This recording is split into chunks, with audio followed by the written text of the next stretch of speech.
اللهم عليك باليهود الغاصبين المحتمين فإنهم لا يعجزونك. اللهم شتت شملهم ومزق جمعهم واجعل البأس بينهم. اللهم أرنا فيهم عجائب قدرتك.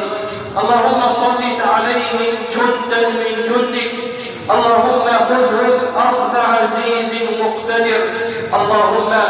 اللهم ارزقنا رجالا أمثال عمر بن الخطاب رضي الله عنه. اللهم انصر إخواننا المجاهدين في فلسطين. اللهم كن لهم عونا ونصيرا. اللهم ثبت الأقدام تحت أرجلهم. اللهم من أراد بالإسلام والمسلمين سوء أو أعان الأعداء على الإسلام والمسلمين اللهم مزق ملكه. اللهم مزق ملكه. اللهم مزق ملكه. اللهم أعنا بعونك يا رب العالمين.